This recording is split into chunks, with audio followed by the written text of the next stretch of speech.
So, everyone, welcome. Thank you so much for taking the time to come here and see us. Please. It validates us, and we need this. We need this so badly. We've been in our isolation booths, voicing for nobody. I know. It's been painful. So it's really lovely to see all these wonderful faces. For me personally. I don't know. Oh no, this is wild. I mean, after 3 years, it's so nice to. This is our hometown.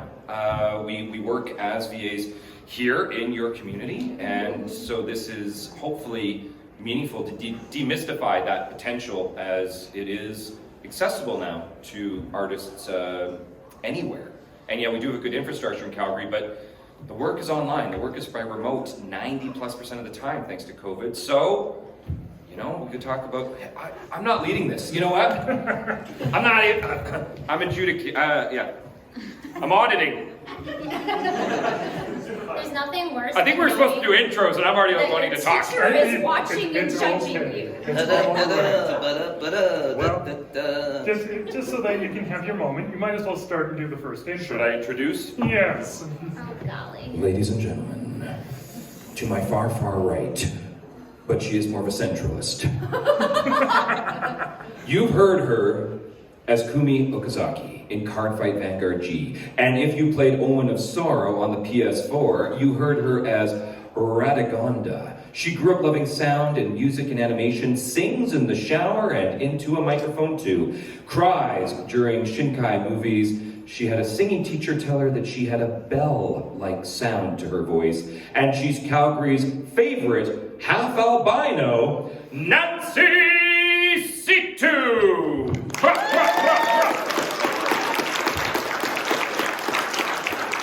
And she's a really nice person, so again, if you like nice people. Oh, that was the best. Thank you. Oh, it's my pleasure! Mike Anthony. Mike Anthony has been an actor since he was 5 years old, which includes 8 years of voice acting experience. He is the voice of Ankalimo in The Ballad Singer, Drake in the Dragon Master Saga, and 11 different characters during the radio drama series Dark Side Drive. In addition, he's played the silent killer Gareth in the live-action film Yard Sale. This role netted him an award from the Independent Horror Movie Awards for the best kill. He's intimidating and scary, but he's a nice person. Very goodness, he's a giant teddy bear. I have my moments.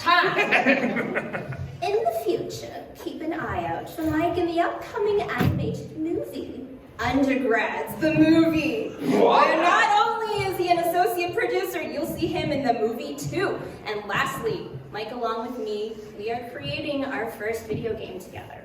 A visual novel called Love and War Among the Stars.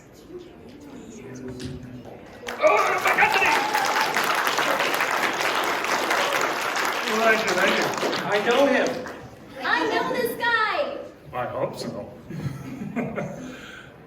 Yes. All right. Over here to my left, we have Brendan Hunter. Yes. After 20 years as a voice actor for anime, cartoons, and video games, Brendan Hunter has been in many iconic and influential products. Perhaps best known as Hisoka from Hunter x Hunter. He started in Dragon Ball GT as Oob, followed quickly by Tien Shinhan in Dragon Ball. Brendan can now be heard and seen in numerous films, video games, TV shows, and online, phone, etc. With the card game show's popularity, it has been great for him to play Dr. O on Cardfight Vanguard, and many of the card's monster voices. Yeah. As well as shows like Future Card Buddy Fight, playing Jin, and LBX as the villainous Devin. He's been a professional actor since he was 8 months old. Brendan has loved doing lead and supporting roles in, of course, Hunter x Hunter, Scan to Go, Dice, Delator Quest, Gregory Horror Show, Hoop Days, Jubei-chan 2, Digon Charat, Neo, Pretty Cure, many Gundam VGs, Mega Man powered up as, of course, the ever so static Elec Man. Zap zap. Oh. And of course, Lady versus Butlers as Tochiro, and many, many more. Thanks.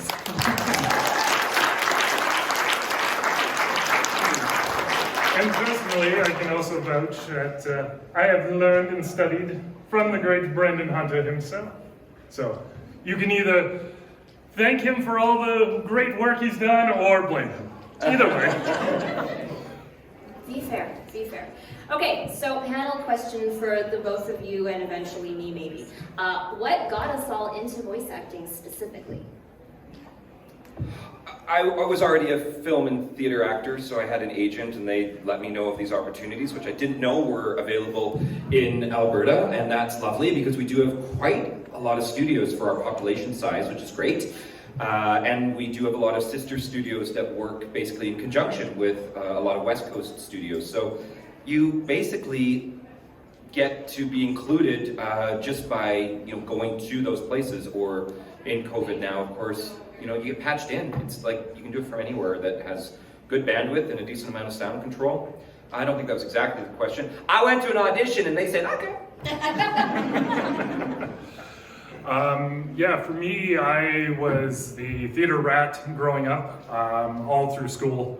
Loved doing theater and such. It was probably about 8 years ago now when a friend of mine on Facebook sent me a thing saying, hey, there's this company in town, they're doing courses, you always liked acting, you should go try it out.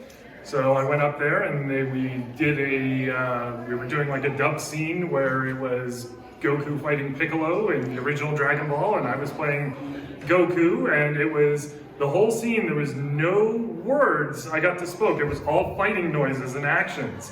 And after doing that on the first take, I was like, yep, I'm in, I want to do this. And I've been hitting the course hard ever since. Okay, so I've always loved theater, movie, film, television. There's so much about that world of magic. But that wasn't what happened to me. That seems like a really common thing that happens to people who are already in acting. I worked in a bunch of places that were adjacent. So I had friends who were filming an indie film and I helped them on set. Or someone at work just needed someone to do the IVR system. That was it. That was what happened to me. They said, Nancy, you're the only female here who has like a reasonable sounding like speaking voice. Can you just say thank you for calling XYZ company? We're really excited to take your call. Please give us a moment to get to you. And that was it. That's what they wanted. From there, it was, hey, I'm doing a film, and this was at iStock Photo. I'm doing a short film. We need someone. We've shot all the footage, but we've purposefully shot it all so that none of the mouths are showing. We need you and another actor to fill in the dialogue because the short film revolves around an interview between the two. And then it just took off from there. I loved it. As a kid, I also loved Reboot. Who didn't? Classic. A lot of people wonder how they, and I'm sorry to, I feel like I may be taking over. Is that okay? Anecdotally, like a lot of us, as a young performer, I had to have regular jobs, and one of my jobs was working at a large retail store. You may have heard of it. It's called HBC. It's that huge building downtown. Oh, hi.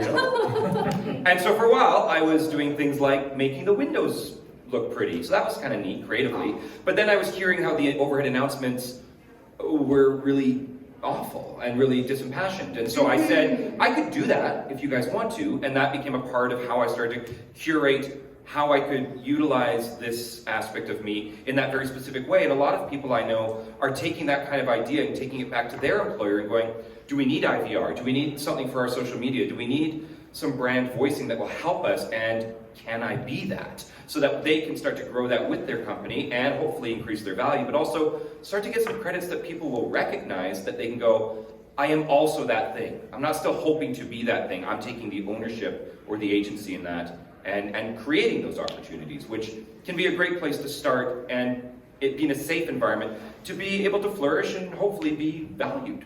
Absolutely. Agreed. One of the things though that we always feel it's important to discuss is the difference between your stage acting, your film acting, and voice acting. 'Cause It's not me laughing, that was someone else. good timing. So the main thing is that for voice acting, comparatively to the other two, you have to do everything that the stage and the film actor do, where they get to, physically express themselves. You get to see what their facial expression, you might get to see the surroundings and the setting. You have to take all of that and just do it with just your voice. Because you can't make a lot of motion and a lot of noises in the recording booths and such. Joys of, because a lot of these mics are insanely sensitive and they will pick up if you make errant noises and stuff like that. So it takes a lot of practice and determination, because you need to be able to convey a whole lot with just one medium instead of multiple.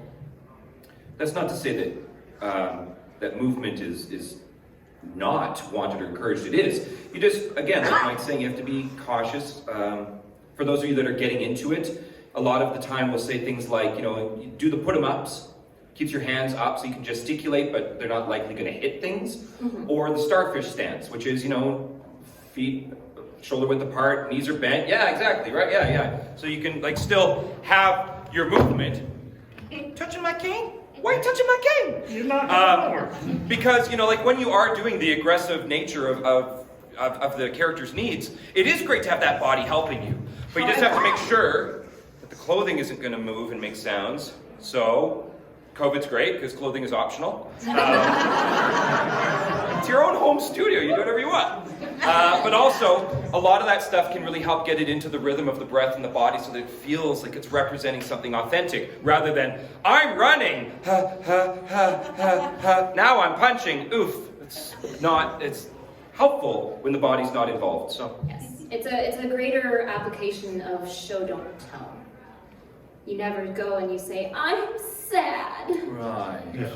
It's, I'm fucking sad! And the rating is PG-13 plus. You guys should know that for this. Nancy's a wild card. She got language. I had a little bit of language. We can even add bleeps into that. Yeah. Bleeps.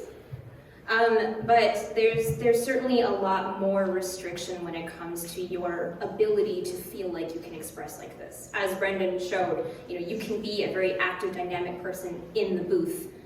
There's just a certain way you have to do it.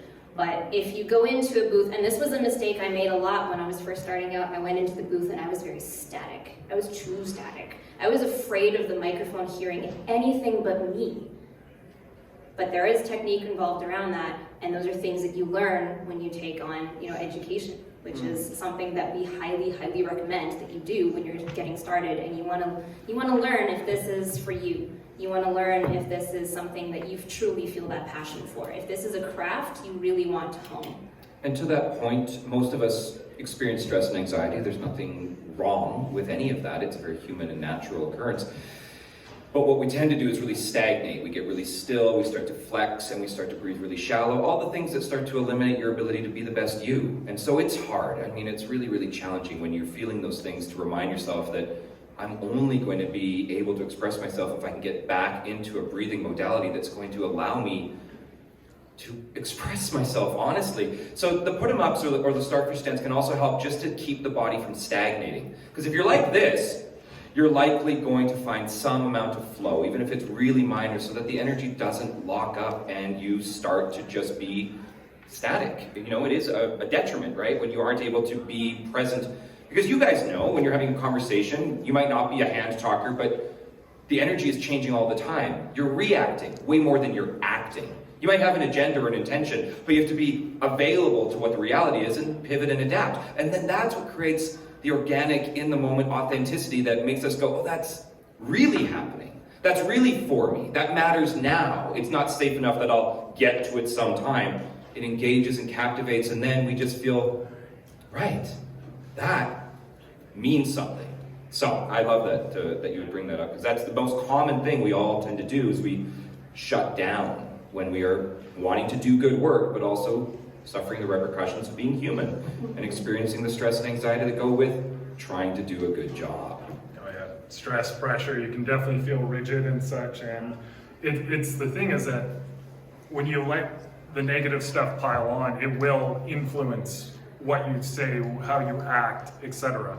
Now, I mean, you can definitely channel that in a right way if that's appropriate for the scene or for the character or whatever it is you're doing. But in most cases, it's more detrimental, and it's just best to just take that deep breath, find kind of a bit of a Zen moment, relax, and know that you're ready to go and that you can put forth the best damn performance you can.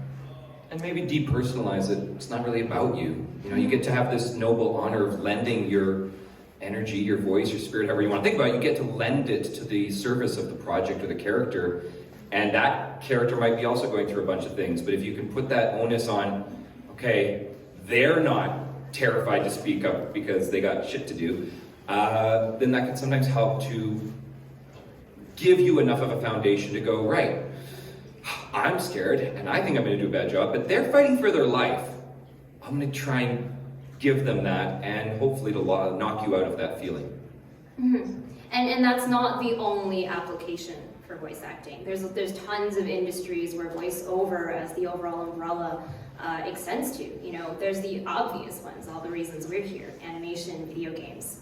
But there's also things like educational video, commercials, something that I don't find myself jiving very well with, and that was what I started out in, was commercial. I didn't start out in animation, I didn't get to start out in video games. Back in the day, I started out in commercial, and that's why it was so hard for me to bring myself out of Nancy and put myself into this other character that is trying to sell you a house, or a car, or really fancy makeup, or sell you on a political opinion. That was really hard for me personally to connect to, but we'll get into that. Other ones, IVR, you ever call anyone, you're put on hold, there's got to be someone to give you that voice. Hi, thanks for calling. We'll get to you as soon as we can, I promise. Audiobooks, if anybody has no time at all to read a book, but you can listen to something while you're doing your chores, audiobooks. And of course, our favorite radio plays and radio dramas. Yeah, that have been making quite the resurgence locally.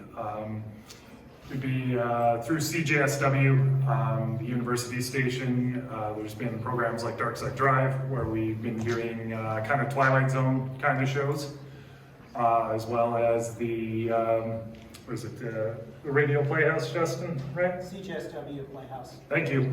Yeah, the CJSW Playhouse, which has taken some classic radio dramas from like the 30s to the 50s and has been bringing them back with, you know, to let some of the classics live again. And some of them we have done where we've recorded the tape, and others we have actually gone live on the radio and done them. That was the way they did it back in the day. Yeah, and I can tell you, like, it is the adrenaline surge that you get when you go live on the radio, and it's like, okay, it's time to battle, but we're all going to do it, and we're all going to support each other, because there's like 6 or 7 of you, and there's one mic, and you all got to share. Because, yeah, like it's a mic in the style where, you know, you're planted on both sides, but it's the idea with it is that you're all working together as a team, and no one's here to upstage anyone, because if everyone works together harmoniously, it sounds amazing. Exactly. It truly brings one whole story together when there's a cast of maybe like 5 actors, 6 actors, and they take an entire story and they deliver the whole soundscape live in the moment, including all the sound effects. You ever do that trick where you have to take like a head of lettuce and you punch it? Well, it's so funny because it absolutely does create the sound that you're looking for when you're trying to punch somebody. Well, we didn't have to do the Foley work, Really? thankfully. No, surprisingly not. Although I wouldn't be surprised if that'll be the next step for authenticity. But probably the only thing normally we just did the character work, although in one episode I did have to whistle live on the radio, which was entertaining, because we had to,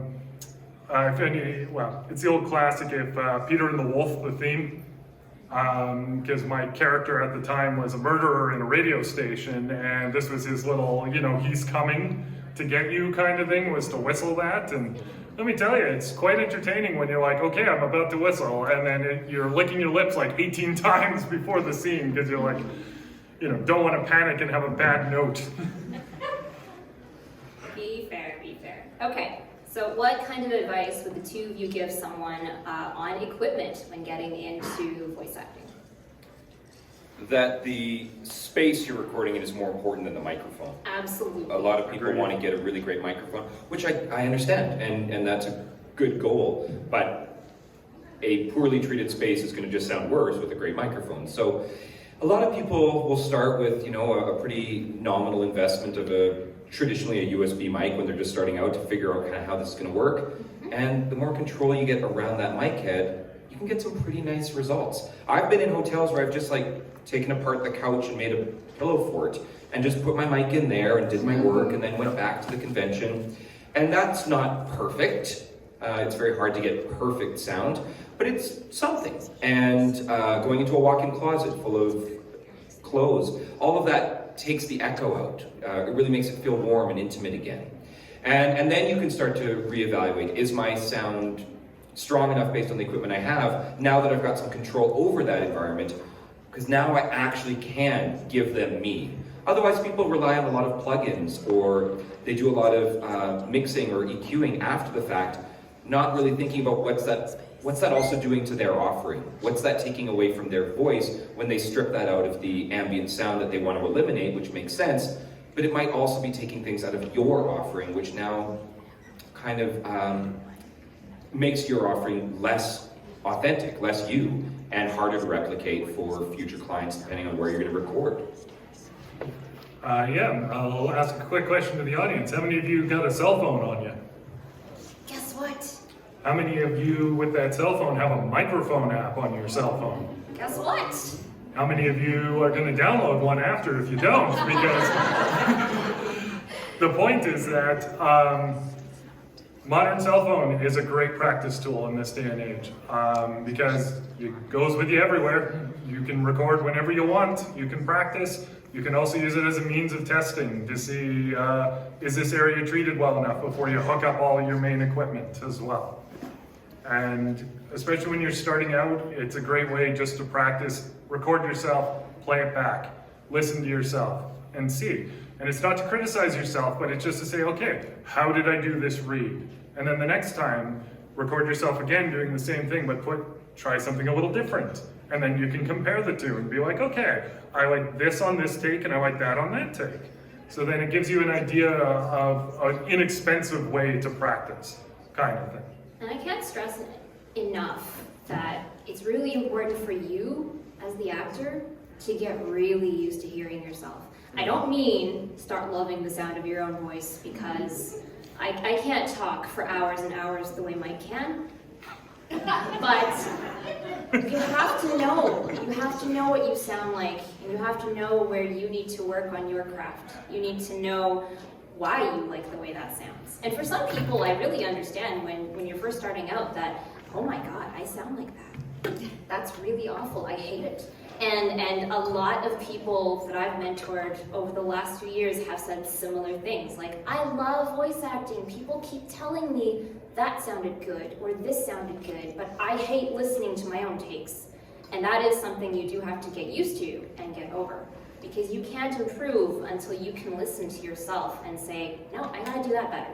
I gotta do this better. I can do better on the intonation. I can do better on that delivery. And the mind gets better at it. I know that there's a wall for a lot of us, especially early on, where it's like, that doesn't sound like me, and I have a negative relationship with it. It does get better. I mean, unfortunately, there's no magic time requirement for that. It's going to be different for all of us. But like Nancy was saying, and even to Mike's point, record yourself and be kind with yourself and practice voices and go, okay, my Mickey Mouse sucks, but my Mickey Mouse with a bit of attitude could be a whole different voice, could be a whole different energy, and I would never need to tell anyone that I got there by trying to emulate something that was interesting already in the sphere. It gave me an impetus to try and be playful, and from that, I've got a unique offering based on that work now. Absolutely. Because my Mickey Mouse is not good. No. No. That's the extent. Do not call Disney, that is the extent of it. Yeah. The other thing too that can also help for people that want to work on emotional range as well is, as I said, record yourself, but it's like, okay, first time you're happy, second time now you're sad, third time now you're angry, kind of thing, because you need to be able to deliver the full emotional range if required of you, depending upon the scene, the character, etc. kind of thing. And it will help you grow as well. I think a lot of people think they have to have a quote-unquote great voice, which is not the truth. The truth is that we need a lot of different types of voices, a lot of different types of expression. And since, I think we've all been quite privy to the idea of trying to be more and more authentic with the representation happening in our characters, that it really, it really should be inclusive, and it really does benefit from more voices, more authentic voices. So yeah, work on your skills and try and control what you can control, but recognize that you're already valuable. You already have a unique perspective, a unique opinion and feeling as to how these things go. You feel things a little bit differently than anyone else, and that's great, because if you're being honest with that, we'll recognize that, go, that's humaning. That person's really humaning right now. I can relate to that, and I would pay them for that because they're being vulnerable, they're being raw. The most important part that I love to hear in auditions is when you bring you. I want to hear you, the person, not you trying to be Hisoka, or you trying to pretend to be Mike's radio announce voice. I want to hear you, and be you authentically, because that is what a part of voice acting becomes. I had a whole spiel about training, and I've forgotten it all now because that's just how I am. But when you learn, when you go to voice acting courses, you start learning all of these different techniques, what to do, what not to do in the booth, things that you can do to help the acting portion of that emoting, the how to bring specific emotions out vocally in a very recognizable and symbolic way. All of these things are not things you can really stinge on. I can't make you sound sadder by tweaking the EQ here and there. Brendan already mentioned things like making use of very intelligent tools to help your audio quality. Yes, that still happens in studio settings. Sometimes they just gotta get some hum out of there, a little bit of mouth noise. Everyone gets it, we're all human. But it's not a replacement for the pure, raw acting and vocal sound that you put into the microphone. If we're going to record you acting a scene, we want to hear the best delivery, the best technique, and then there's very little fixing and tweaking that happens after that to make it really shine. Because what you've done is you've brought it to the microphone, you brought it to the booth, and we got it all. There's very little polishing up that has to do after that. Would anyone here say that they find it uncomfortable or difficult to express emotions? Yeah, these are very natural human things, right? We're often not in a safe place to experience our emotions, so they feel like they are in control. They take over and we are the victim of our emotions. And it can be quite cathartic to give another character their emotional breadth, because you are going to experience them. And you're going to experience them in a playful, almost like a childlike way, where you get to explore them and try them on and recognize that they're valuable and they're powerful, but that you also get to control them. You also get to make those choices. There's a fun exercise that I like that you guys can take with you, and you can think about it, or if we have time later, we can try it together. Laughter is one of the easiest ones, but you just fake laugh. You just fake laugh, and after about 30 seconds, the body starts going, are we laughing? Did you want this? The body starts giving you options. Maybe it's this kind of energy, and you're like, okay, I can roll with that. And the truth of that is that it's possible with any emotional state. I'm not saying it's easy or comfortable to let yourself feel the wave of sorrow crash over you, but the reality is that you can. And you can go, okay, sadness, I'm sad, boo-hoo, oh jeez, I'm so sad, blah, blah, blah, what's going on? Lots to be sad about in the world, or in your personal life. And the wave can start to give you options, and they'll be real options, but you're controlling that. And you can experiment with, where does this wave go? Am I in a safe place to try it? What's that? My last French fry. If your life is only about last French fries, you are not living in the reality I am. But it is something you get to own. And I think a lot of people are like, I need a great voice, I need to be a master of my emotions. No, you need to be a person trying. And sometimes that means doing that hard work of, okay, my character is experiencing great loss, or is really angry, or is trying to redeem themselves for the Fire Nation, like all kinds of important storylines. I mean, Dante, come on, forget about it. But you know, that's, I think, to what Nancy's saying is how you're going to give of yourself. You're not pretending to be these things. You're saying, part of my value here is I'm going to get weird and vulnerable and raw and human, and I'm going to express that back through this work, and people will be affected by that. That's where the value will be. It's not, did I do a great job? Screw that. It's not going to be effective. No one wants to hear that. But when you're vulnerable and you're naked and you're raw with them, they're going to be like, geez, it really affects me. And with that affectation, I do feel seen. I feel included. I feel like it's okay to be this complicated, weird human that I am, which of course it is. Being mindful of our time. Unfortunately, because this is a fantastic discussion that I love having with both of you every year. But I also do want to mention that voice acting has taken me in different directions career-wise.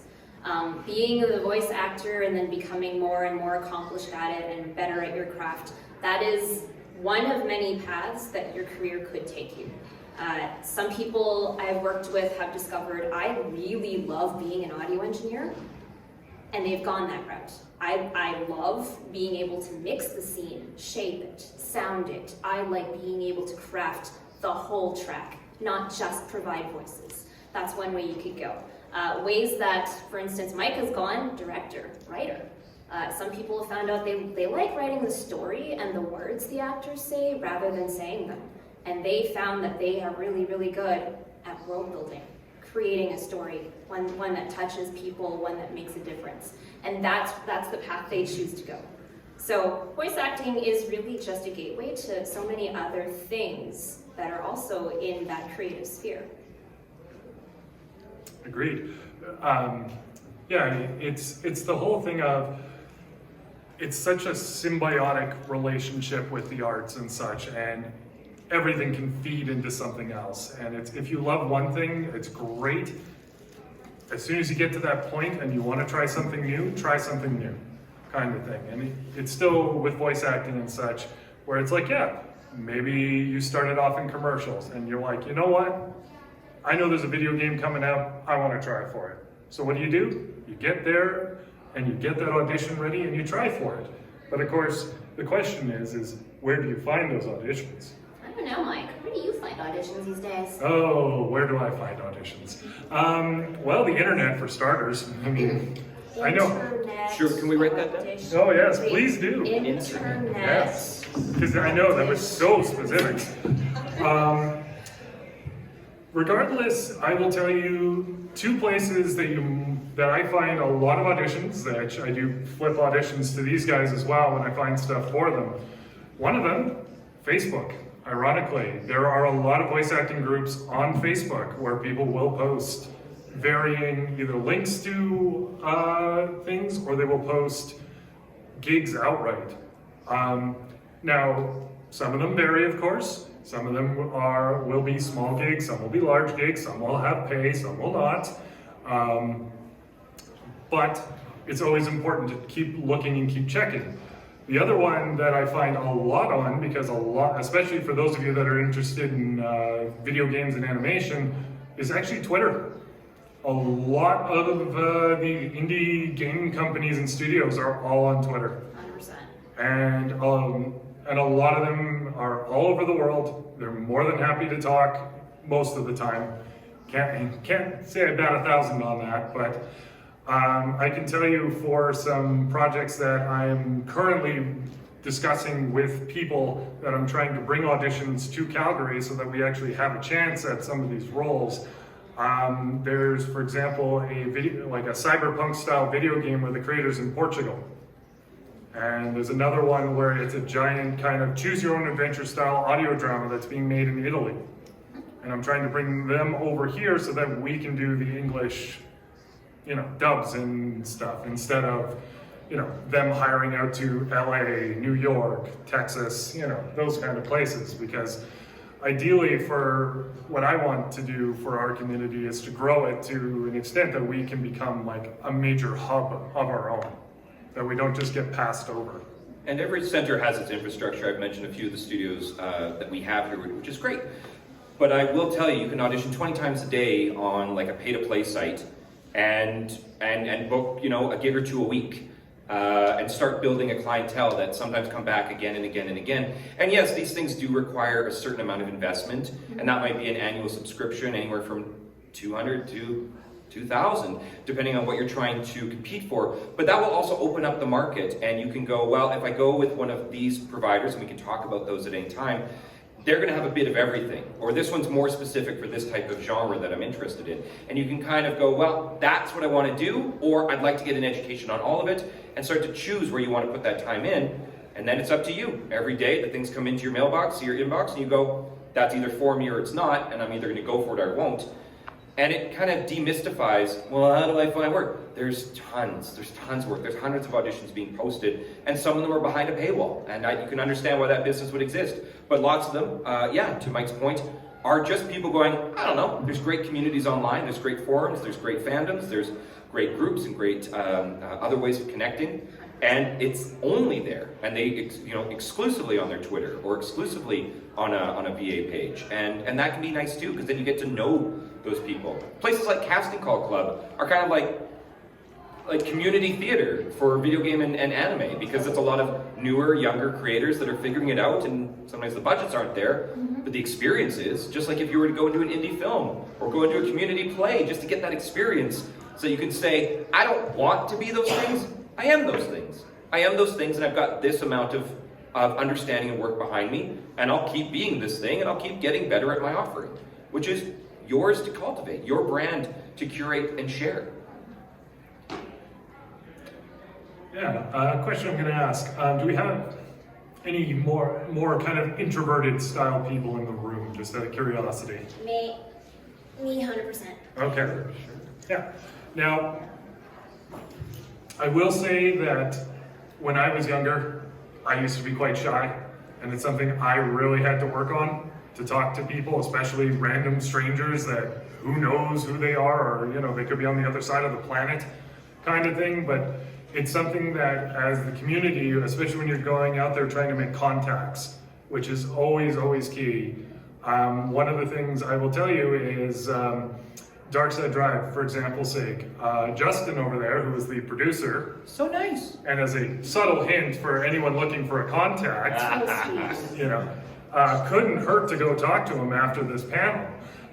Regardless, I came in and I did an audition for him, and it worked out, obviously, but I went from 1 gig to 11 gigs with him. After I fired you like 5 times. But that was the tough love. The tough love, so he was hireable again. Yeah, you deserved it. Yeah, joys of being the resident smartass, amongst the group. But it's important in that I can tell you that for when you're going out there and such, for a lot of especially in the indie market, a lot of the people that you're talking to are just regular Joe Blows. Some of them could be just as introverted or as shy as you are. They could be extroverted and such. But the thing I will highly recommend is get to know them a little. Be like, be their friend. In all honesty, it may seem a little weird, but doors open for you when you have an inside lane. Because creators will think of you when you're like, oh, hey, I've got this project coming up, and you know what? I think you'll fit in for this. And you may even get to skip the audition process.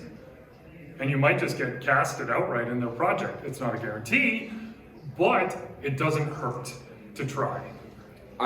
My last thing I'd like to share is that anytime you do put yourself out there, everyone's rooting for you. Everyone wants you to be the solution to their problem. I know it doesn't feel like that when you're behind all of the work and anxiety of putting yourself out there and hoping, But the truth is, every time they press play on a file, or you come into a studio, or however you get that contact, they hope you're the solution. And so once in a while, you will be. And if it's 1 in 20 or 1 in 50, don't worry. That's really normal. That's what it takes. You put yourself out 50 times, you might hear from 1, 2, or 3 of them. You might put yourself out 5 times the week after that and hear from all 5 of them. Be like, well, what did I do differently? It wasn't about you. You just have to be comfortable with, I will offer a solution. It doesn't have to be perfect, doesn't even have to be right. It just has to be a solution. It's possible. It could go this way. And if you're being true with that offering, more and more of the time it's going to be, yeah, that's going to be great. You're a real person solving my problem, making this come alive. And that tends to be what it is, more than someone was the best at something. No, they showed up and they were willing to be themselves. They were willing to be a trying, striving human. And that comes through. And I mean, even if you do get rejected from something, And you will, lots. oh yeah, it happens. That's okay. Happens all the time. Who cares? There's so many projects out there. There's so many people needing voice actors. You didn't get one? Oh darn. So many There's more. hundreds more, thousands more. Talk Just to the keep people going. you know. Like, but just by putting your hand up in your community and saying, I do that. People will be like, oh, well, I could really use that. Or I know someone that could. And the funnel starts to help you. But if no one knows and you keep going, oh, someday I'd like to, you get to be what you choose to be. Then you just have to defend it. You have to prove that that is a real thing. And if it's unprovable, then it'll stop being a thing. People aren't going to hire a thing that isn't. But if you say, no, I do that, I offer that, and you can, then you will. Exactly. And so it has been spake. And thus we have spoken. We've got we're right at time. So We started late. We can steal we a few did minutes. start late. So this is where we say put up your hand and ask questions. Or it's a race to the microphone. The first one there gets to ask all the questions. Okay, no one's running, I guess him. Question for Brendan. I've noticed you have acting classes and everything, but this was before the COVID times and everything like that. Will you be starting them up again?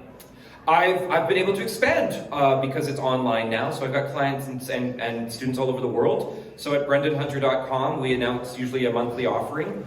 Brendan is the Irish way, Brendan, so whatever. But yeah, I teach all the time because we're no longer hindered by geographic boundaries and which studio we're going to meet in. We meet online and we get to do that work. And I also teach 12-week semesters with closingcredits.com. So that's another place where a lot of world talent come, and we work weekly on scripts and breaking down acting methods and techniques to do the work. So, depending on how you're wanting to interact with these things, those things are available. And of course, as a member of your city and your community, we're all we're pretty accessible. I mean, you can find us easily, you can message us, you can Facebook or Instagram us or whatever. And I have business cards if anybody would like one. business cards, you're so good at this. I've got some too. I'm making new ones. It's fun.